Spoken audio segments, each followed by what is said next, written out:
Hi, I'm Sarah Lacey. And I'm Paul Carr. And welcome to Why Is This News?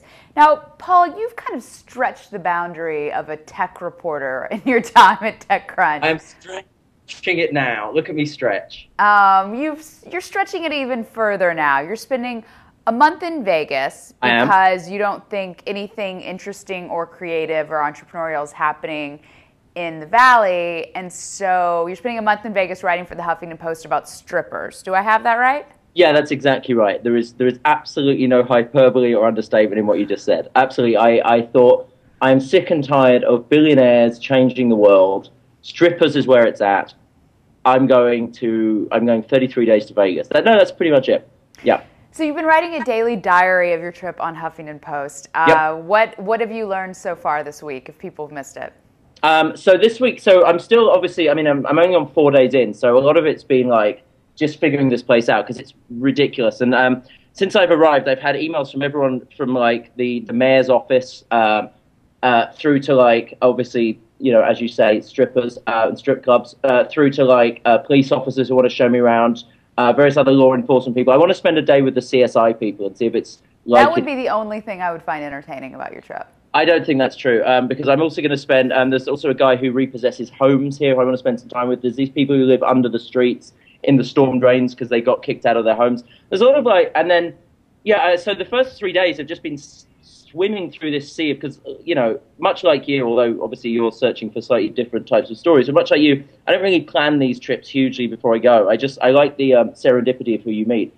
So I've spent the first few days doing that. But that said, my friend Ruth, who used to be a dancer, was in town, and so the first couple of days were, I have to admit, basically just one stripper after the other, which to a lot of people would be a huge fantasy. But to me, as somebody who stopped drinking, I wrote a thing today basically saying I have no desire or interest to be around sort of in strip clubs or whatever else. I just feel British and embarrassed. So I spent the last few days just feeling like a 14-year-old virgin. So, fun times, but... Now, your first post, you wrote about why Americans hate Vegas and foreign people like it. I mean, to me, like, you got incredibly sophisticated with your psychoanalysis, but you missed the most obvious point. We've gone to Vegas. I mean, before I went to Vegas, I thought everything you said. It's the same reason that people who live in California, when they go to wine country, don't go to Napa Valley, because it's become the Hollywood, the Disneyland of wine country. You go to real small boutique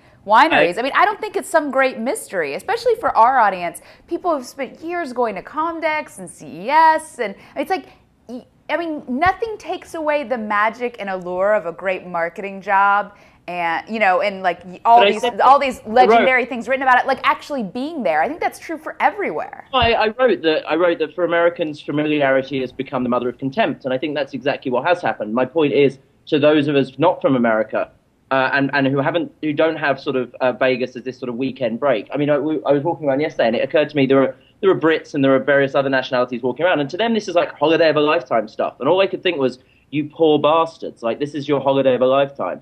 And you're walking down the strip and some, sort of 20-year-old Guatemalan kid is trying to get you to take a card out of his hand to buy a hot girl to your room. Like, this is your holiday of a lifetime. But the fact is, to those people who aren't in America, it is still new, but it's also so American and ridiculous. Like, it is, yes, it's tacky and horrible, but it's amazing that somebody would build hotels the size they have and a mock-up of the Statue of Liberty with a big roller coaster around it. Like, to someone who's not American, this is everything that I like. I think that's amazing to people who are American. I just think then you go to a conference in Vegas and you have endless cab lines, and every step you take, someone's charging you money. And a latte is $30, and it takes you 45 minutes to get out of a hotel. And it's like, yeah, there were great buildings. That wore off 5 minutes ago. What I love is this is your third time in Vegas. You've written about it in your new book, Drunk. You wrote about it recently, Sober. Fifth time, whatever. I mean, can you honestly say that you still think it's a cool, like, that's what baffles me, because I agree with you, people who haven't been there, and I was one of those people a couple years ago, think it's this wonderland and this Disneyland for adults. I, totally agree that people, who have been there are jaded, but like, you've been, like, what's so magical about it for you? So this is the thing, and I sort of said this as well. I sit on both sides of the fence. Yeah, I've been to CES, and I've been here like 5, maybe even 6 times. I can't remember. And and I see the jaded American side of it, but I still see the magic of it. I still see, and my reason for coming here was numerous. Like I've got this, I said in the post, I'm promoting this book where I live in hotels for 3 years, and Vegas has more hotels per square mile than more hotels in such a concentrated space than anywhere else in the world. It's amazing, and the hotels are so big and ridiculous that it's not a bad place to come if you like hotels. But more importantly, I would argue with that. I like hotels. I have never stayed in a good Vegas hotel. Vegas does not do hotels well. That's my exact point. Let me finish. The point is, again, if you're promoting a book about hotels, Vegas is known for its hotels. I'm not suggesting they're the best hotels in the world. I'm saying that there are a fuckload of hotels here. But that was my primary point. My main point, though, is for me, Vegas always, when I was a Brit, embodied for me, much more than New York, much more than almost anywhere else, this idea of why America was different and ridiculous and brilliant. And I think going back to your point about I was jaded with Silicon Valley, I'm not really jaded with Silicon Valley. I'm just at that point where I've got a book coming out. I've done a lot of stuff recently, and now I'm kind of in this sort of exhausted lull where I'm like, do I stay in the US or do I go somewhere else? And my point about Vegas was I want to go back to this place and just see what happened to that magic, see if I can rediscover it. And you know what? I was expecting the first week or so to be doing the Strip, doing all the tourist shit, and being like, I had this narrative in my head of it'll be shit and it'll be horrible and I'll be sick and tired of it all and I'll be jaded. And then I'll start going off the Strip and I'll see some fun stuff and I'll meet the police officer or the school teacher and it will get better. And then the upward curve will be like, the American dream doesn't lie on the Strip, blah, blah, blah. You know what? I went to see a show called Absinthe at Caesar's Palace a couple of days ago. And they described it as Cirque du Soleil, a gritty Cirque du Soleil. Cirque du Soleil meets Rocky Horror Show. And it was fucking amazing. I mean, it was like in a tent, and there was acrobats, and it was all the sort of shit that you think of when you think of Vegas, and it wasn't Cirque du Soleil, but it was a bit Cirque du Soleil-esque.